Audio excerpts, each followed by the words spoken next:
Okay, hope everyone's doing great. We're going to start here with our fourth installment of Krupa Academy. And today we're going to be talking about, I'm sorry, let's back up here. We're going to be talking about how to create a great rental property. And this is really, I think, important, not only for yourself, if you're trying to build some financial freedom, and you want to start building out your portfolio. I'm going to be focused today just solely on single family houses, not multifamily, not apartments, anything like that. This is the easiest and the cheapest one to kind of get into. This is where most investors cut their teeth. So this is, I think, a great topic for both you and clients if you're an agent, right? So we own 7 rental properties. So I just go on and we own a property management company. So we kind of see what works and what doesn't work, what is where you want to spend your money, and what's kind of a waste. So that's what I'm going to go over today. Okay, so why I think this is so important. So people who do this correctly, you're going to not only have a fantastic asset that should be cash flowing and you should be able to get almost all of your money back out if you do this right, but it should lease up quickly. You should get really high rent rates. You should have your tenants will love it. They'll have, satisfaction in being in that home. They'll want to stay a long time. You're going to create a safe home for them, which keeps legally, but both legally safe. And it's the right thing to do, right? If you're going to have somebody live in a house, our motto is like, we would never put someone into a house that we own if we wouldn't put our own family in there. So that encourage everyone to live like that. Never try to skimp and save a few dollars by doing something that's not safe. And then again, this is how you create financial freedom. 92% of millionaires create their wealth through real estate. And again, we're going to be talking about single family rentals.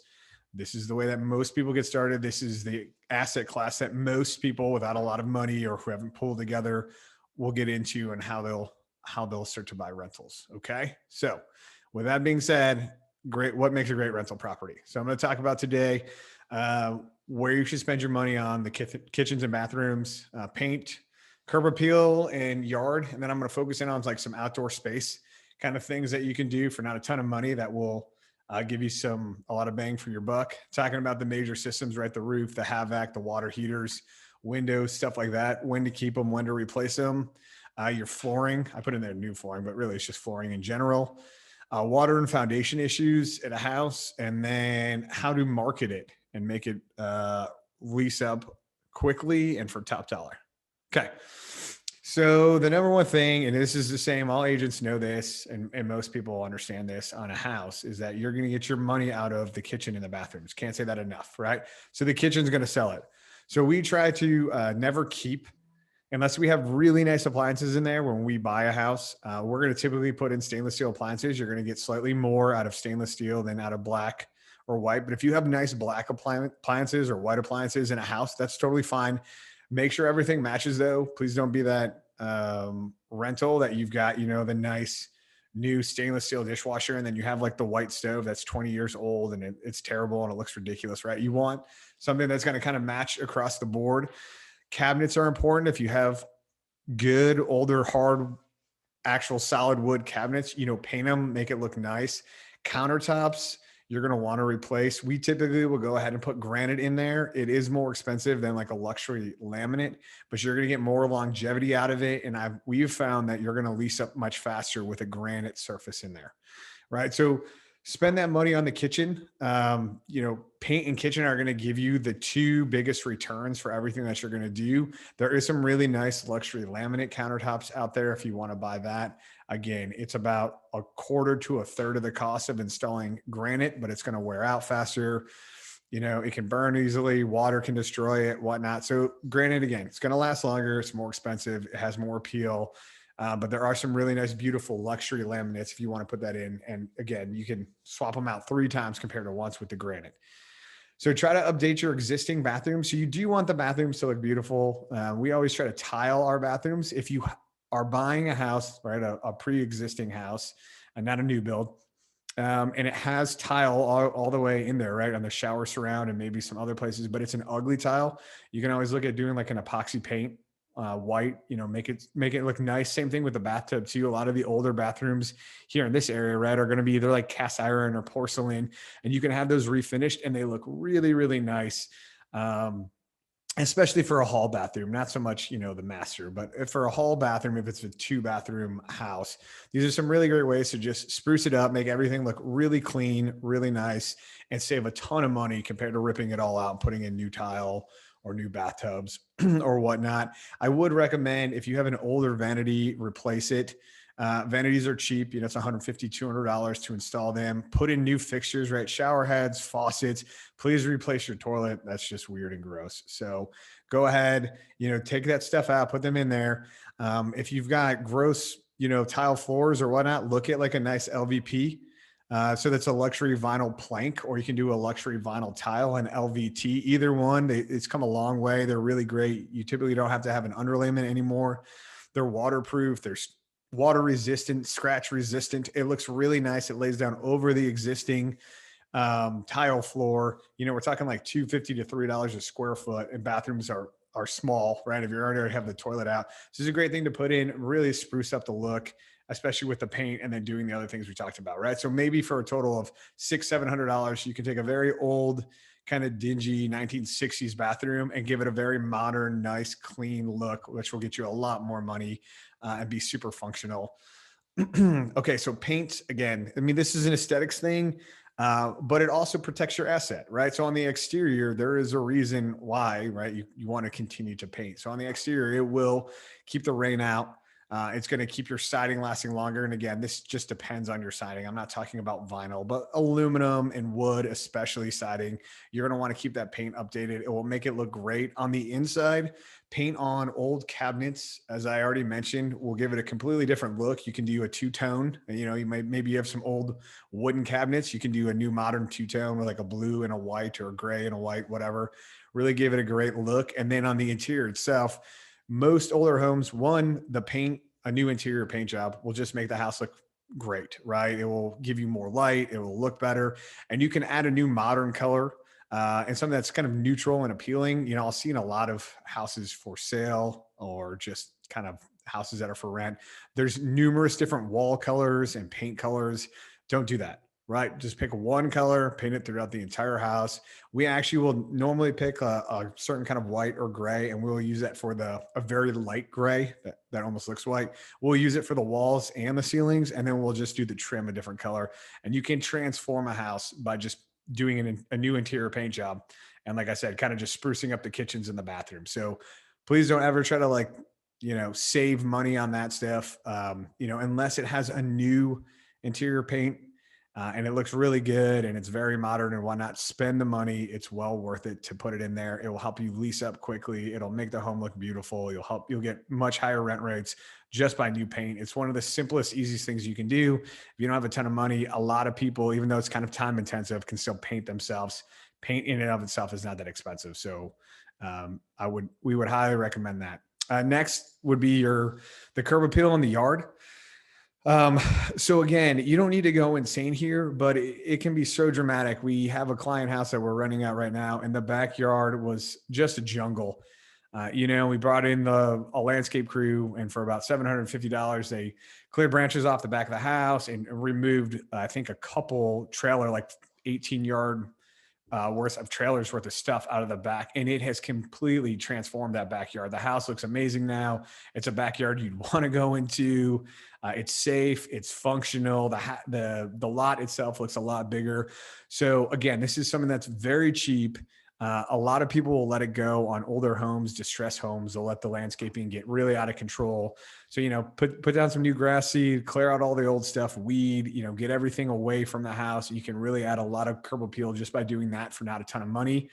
Fences are always, will add you more value, a fenced in property, even if someone doesn't have a pet. But for young children or just kind of in general, fences will add more. So if you can find a house, that maybe the neighboring fences, maybe you have fences on 3 sides and you just need to add a little bit of chain link fencing or whatnot. Do that. Those small things, again, will bring in more potential renters, and it will give you a slightly higher rent, and it will rent up faster if you have a fully fenced in yard. And then, just keep the yard well kept and mowed. It's kind of insane to me. I see property management companies that will list a house and it will sit for a month or 6 weeks and they're not having the yard mowed consistently, right? Like have a lawn company come in every 2 weeks if you're going to be trying to rent it out. And hopefully it shouldn't take you that long to rent it out. We've been leasing up in under a week for most of our new properties, but every 2 weeks, have the yard mowed and keep it looking nice, have it weed whacked, have it blown off, because you want people to get out of the car when they first pull up and say, wow, this house is beautiful. Here's where I want to live. Create a nice outdoor space. So a lot of times there'll be like an old patio that will look, just dingy. Simple, basic, cheap things you can do to give it a facelift and make it look beautiful. One is start by power washing old cement that's dirty. Really cheap, really easy. If that doesn't work, you can always do concrete paint or cement paint, or you can even just resurface it. All of these are a fraction of the cost of putting in something new, and can restore life to it, make it look really, really nice. Again, you're going to have more people that want to live there. They're going to want to, they're going to want to stay. They're going to love that space here. If you don't have anything in the backyard, you can always build like a very cheap, nice little wooden deck. I mean, most people are pretty handy, and for literally the cost of a couple $100s worth of lumber and about 3 to 4 hours, if you have the tools and equipment, you know what you're doing, you can build a very nice, little 3-inch high wooden deck on the back of the house. And that will add a lot of space there. So we see a lot of yards here, especially in Clay and Platte County, where we primarily do it, where we have large backyards that are really nice. People enjoy them. So again, make those functional. People will want to move in and stay in houses that have that. Okay, so the major systems, this is a little bit different. Again, kind of by trade, we do a lot of rehabs, we flip houses. So for us, if the roof is even close, halfway done, we're going to go ahead and replace it. Same thing with the HVAC systems, right? We want newer systems, new windows, new water heaters, new roofs, new HVAC systems. You do not necessarily need to do this on a rental, right? Now, I do want to caution you, if your condenser is 25 years old and we're coming up on summer and it's on its last legs, okay, spend the money, fix it. You don't want in the dead of summer, in August when it's stupid hot, that the condenser breaks, right? And it takes a day or two to get it swapped out for your tenants. But if it's, the furnace is like, let's say 10 years old or 12 years old, just have that company come in, clean and service it, and make sure you set those up, on semi-annual appointments. Keep the furnace filters, replace them every month. We do that for our clients. We do that in our homes. Keep those things running. You don't need to put in those new systems, right? No, that's not going to make or break you. No one's going to walk in and say, oh, this water heater's 8 years old and it only has 4 years left. I'm not going to rent this house, right? So that is not necessarily where you need to spend the money. If you're not going to make those upgrades when you purchase, that's fine. Make sure that you're putting money aside for your capital expenditures. But again, there's a lot of things you can do to maintain those systems, keep them up for a very long time, get the most life out of them, to save you some money. As long as they're functioning well, that's why I put, if it's not broke, don't fix it, right? So keep those. But again, they can cause you major headaches if you try to keep bad systems. Don't have a furnace that's continuously breaking all the time, or a water heater and you're changing out the pilot light or the controls or whatever, right? At that point, just put in a new system, right? Pay the money, do it for your tenants so that they're not out of hot water, every month or two, and then move on. So flooring here, again, we always try to put in some new flooring. This is another thing that's not that expensive. So to refinish hardwoods for us, we have a great company. They charge $2. That's a little cheaper than what you're going to typically see. $2.50, $3 a square foot is on average. Hardwoods give a tremendous amount of value. Most of the houses that you'll see here built in the 50s and 60s, which there are a ton of them. There was a huge housing boom up here in Clay and Platte in that time. That's a lot of the houses that we like to buy. Had really nice hardwood floors that have been, over time, people have just thrown carpet over it. It looks disgusting, right? So if you're going to look to buy a house, check underneath there. Normally where there's a vent in a room, you can just lift up the carpet and the pad and see if there's hardwoods underneath there. 95% of the time you can refinish them. Even if there's really deep pet stains or whatnot, you can do a very nice dark stain finish and bring those hardwoods back to life. They look fantastic. They last for a really long time. They add a ton of value. So that's your number one thing to do, is if you have hardwoods, just refinish them. The next thing you want to consider is, again, and I'm really going to focus here on the flooring in the kitchens and the bathroom, right? And your entryways. So make that something nice. Typically we'll put down an LVP or an LVT, like I've already talked about, right? If you want to do the rest of the family rooms and your bedrooms and carpet, that's fine. Carpet's probably your cheapest house option. It's going to be about $2 to $2.50 a square foot to have it, to purchase it and have it installed. The only problem with carpet is it wears out, quickly. You got to make sure that your tenants are taking care of it, muddy boots, high traffic areas. So again, this is something where you need to look at cost versus kind of longevity. What's going to look the nicest? How big is the house? Where are you trying to install it? I mean, if we can, and on a rental for us, we will put in tile a lot of times in the bathrooms, in the kitchens. It looks beautiful. It lasts a really long time. You're looking more like $4 to $8 a square foot installed for tile versus LVP. But again, you're going to get tremendous life out of a tile. So that's really up to you. But again, make sure that it's something that looks really nice, modern, updated. It's absolutely worth it. Okay. So water and foundation issues, don't be scared away from properties that maybe have some minor foundation issues or some water issues. Okay. These are great properties to purchase. You can get really phenomenal deals on these. Any good structural engineer and most foundation companies will tell you that 90 to 95% of water that is coming into a basement is going to be either because your gutters are clogged or they're too small, you have grading issues, or you just need a French drain. All right. It's normally surface water. It's not subterranean water that's getting in there. And so just by doing some very minor things, for hundreds of dollars, you can typically alleviate the water that is coming into a basement. And not just French drains. You can also do a swell or like a ditch to just divert that water around the house. So look for houses that are having those issues. If you do buy a house like that, you need to be very thorough and check for mold. You need to have that removed properly, right? Mitigate that, test it to make sure it's not in there. If there was a lot of mold, you need to have the ductwork cleaned out. Don't ever try to, bypass that. It's not toxic, but it can make people sick, and you don't want that if you're going to have a rental house. Okay. Anytime you're looking at these houses, if you're unsure, have a really great structural engineer and a good foundation company on standby. If you don't have one, you're an agent, talk to other good agents, talk to your broker. They should have somebody.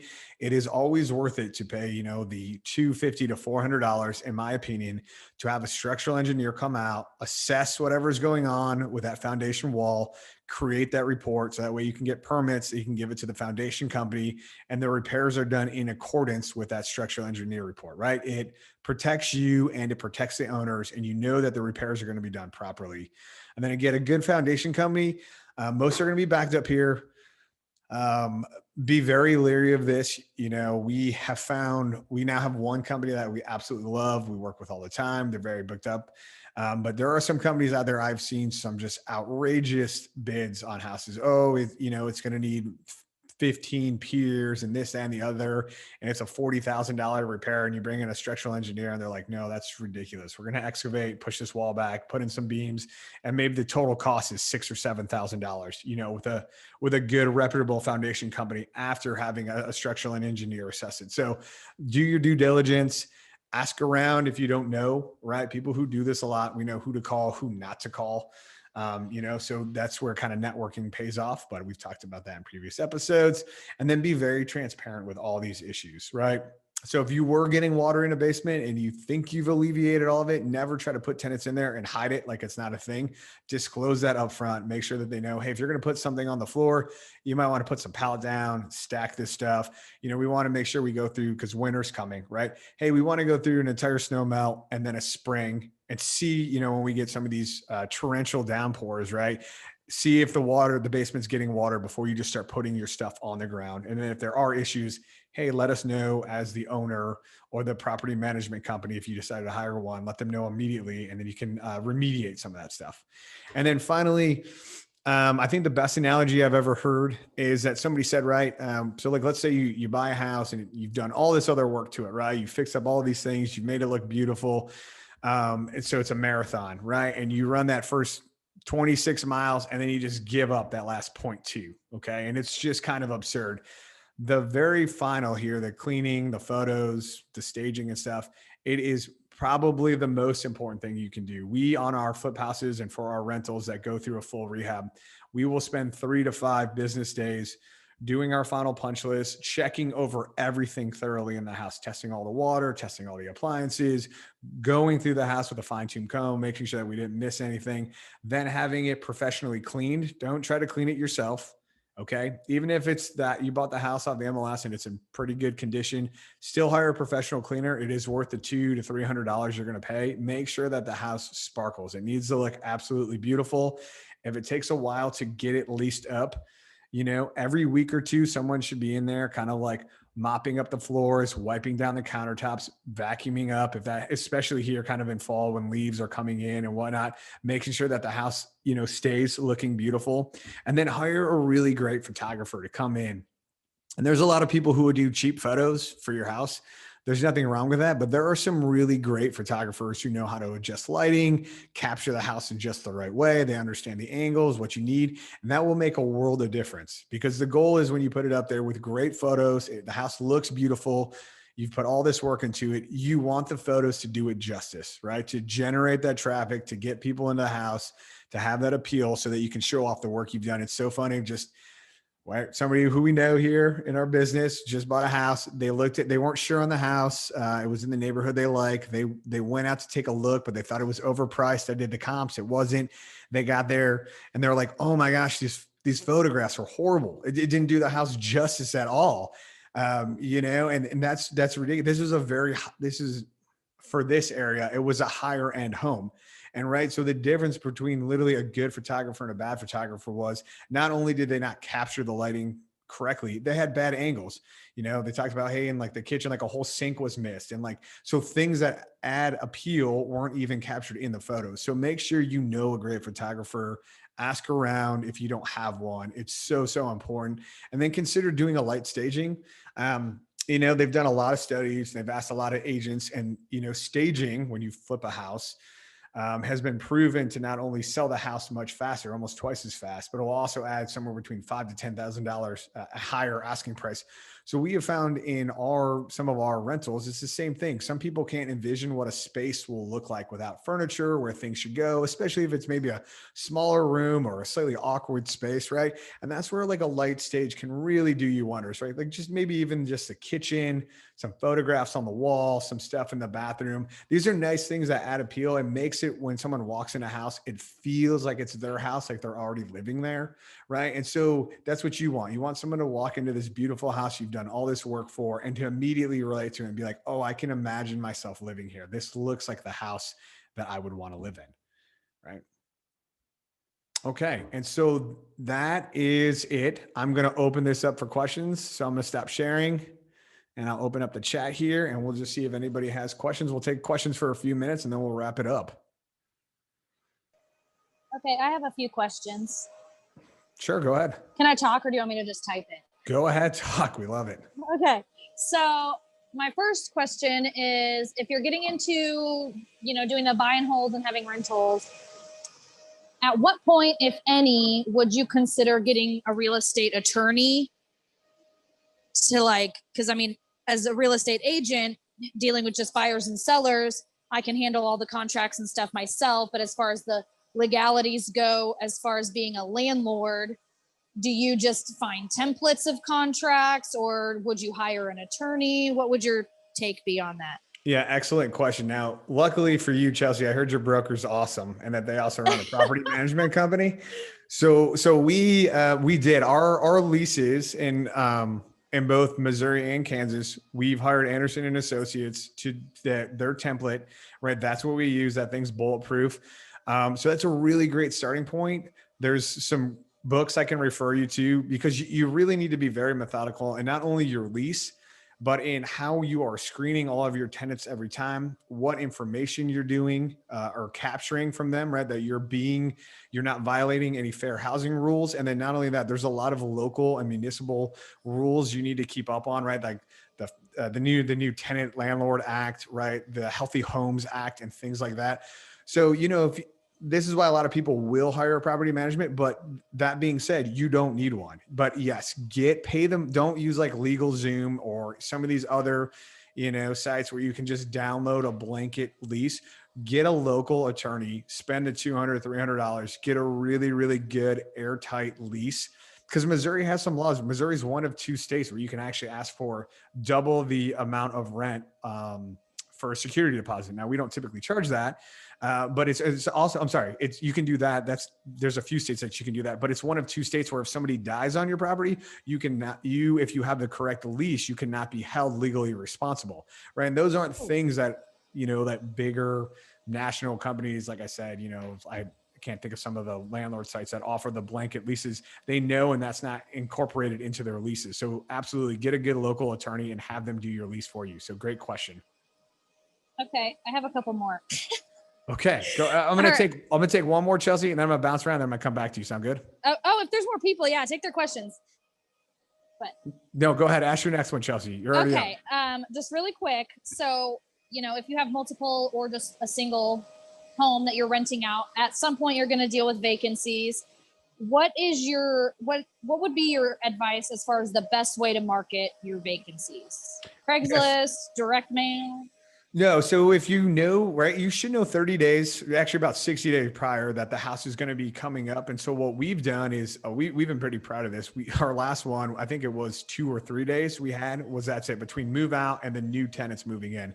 So if you had those photos from before, you want to put those back up, and about 30 days out, you want to start looking online. Zillow's still your best. Facebook Marketplace. You don't need to do anything else. That's going to generate all the leads you need. Right. And you want to start looking 30 days out, screening people, whatnot. You will have to work with your current tenants to allow showings, but you can make that happen. I mean, they have to legally allow you into the house if you give 48-hour notice. So I wouldn't, bombard them. You don't want to do, 14 or 15 showings, but you want to get a few really good people. That's why you want to have your requirements stated up front, because you can screen out 80% of people by just having your requirements kind of posted up front, and then get those people in there. And then hopefully you should have already had them vetted, move them all the way through. The current tenants move out, you do like a light clean, you fix up a little bit of things. If you need to do some painting, 2-3 days later, your new tenants are moving in, because that is what kills most people on a single family house. It's a long period of time where the house is sitting vacant and there's no income coming in. So you want to shorten that timeline up as much as you can to keep yourself profitable on your rental. Okay, awesome. That's good. Thank you. You're welcome. Okay. Allison, you asked, do you recommend using a do-it-yourself kit to refinish a tub, or getting someone who knows the process? So we have done both. We had some really great people that used to do refinishing for us. The kits honestly are really easy to use. It's not a hard process. It is horrible and disgusting. I mean, it is super toxic stuff. It sticks to everything. So if you want to do that and knock yourself out, it's not hard. I've done it. One of my guys has done it a bunch of times. It is nasty stuff, but it is cheap. The kits are only like $50 ish. They come out really well if you do it right and you follow it. But I mean, for us now, we're at the point where we're like, let's just pay somebody else to do it because it's nasty. So, but yeah, if you want to do it yourself. So good question. Is there a kit that you would recommend? Home Depot literally they have one kit you can buy. There's also a white epoxy spray paint. That's great for tiles. Buy the actual kit for the tubs if you're going to refinish the tubs. Okay. If you're going to do the walls, you need to have really good ventilation. And if you're going to use the epoxy spray paint, do it a couple times. Please do not try to use epoxy paint on plastic. It will melt that stuff, right? You can only use it on tiles. But it works really well. Don't put down flooring or anything else. It's one of the first things you want to do after you demo out everything, right? Then you got to tape everything up and then do your epoxy painting of your tile in your bathtub. Okay. Thank you. You're welcome. All right, let's see here. Michelle, do you want to touch on the light staging here with the awkward layout? You made that comment. I'm going to call you out here. Do you want to say anything? Our in-house stager extraordinaire. Yeah, if it's a awkward layout space, can you hear me? Yes. Okay. For a rental property, just like for a flip, it's just good to put the effort into staging that space so that they can better visualize themselves in the home. So now, most people can't do good staging. So if you need to know a stager, ask. It is worth the small amount of money typically to get somebody in there. So good question. All right. Yeah. And then you talked about military by owner. We haven't had great experiences with that. There is the base nearby. It helps to an extent if you want to do it. It's kind of like a FISBO thing. I don't know. I'm pretty biased because now I'm a broker and we have agents, and I've just seen the returns are so much better when you use a good agent who knows what they're doing. They'll get your house sold a lot faster and for a lot more money. So I'm going to bounce back to Chelsea and see if you have any more questions. We got about 3 minutes left, Chelsea, and then it's going to kick us I do. off. I just have one more question real quick. Take your time. So I have been listening to the Bigger Pockets podcast, and thank you for that recommendation. It's amazing. So I don't know if it's because there's obviously rates and things are different all over the nation, depending on the location you're at. But they mentioned in one of their podcasts, if you're doing a buy and hold, that your typical rent for your tenant should be about 2% of the purchase price. And would you say in your experience, is that pretty accurate for KC or not? No, not anymore. So the kind of the big thing is when you're all done, you're now, right, with your money all in, right? So your purchase and your renovations and everything, a really good benchmark now. It used to be like 1.5%, then like 1.25%, and now it's 1%. Right. Okay. So if you're all in at $130,000, you want your rent to be $1,300 a month. If you're doing that, you can't go wrong, right? You can then make sure that like your property management is paid for, you're putting aside your money for capital expenditures, you're putting aside your money for monthly repairs, and you should still be making $100 to $200 a month cash flow. Okay. Yeah. Cause I was like doing some math and I'm like, that seems really expensive. I've been a renter myself and I'm like, there's no way I could charge 2% rent. Yeah, now you can in some places, right? In some D-class neighborhoods, where if you want to go down and I don't risk it, you can. I mean, that's not ours, right? So we're all about. I mean, you kind of know this, right? We love good school districts. We love like safer areas and whatnot. So, yeah, I would stay away from that. But yeah, great question. I have less than a minute. Thank you. Yeah, you're welcome, Chelsea. Yeah, I've got 1 minute. It's going to kick us off. Does anybody have, Chelsea, anybody have any final questions before we're running out of time here? Nope. Awesome. Okay. Well, guys, thanks for coming in. We're going to do this again next week, and I hope it answered a bunch of questions. Everybody have a really happy and safe Halloween. Thanks for joining, and I'll see everybody next week.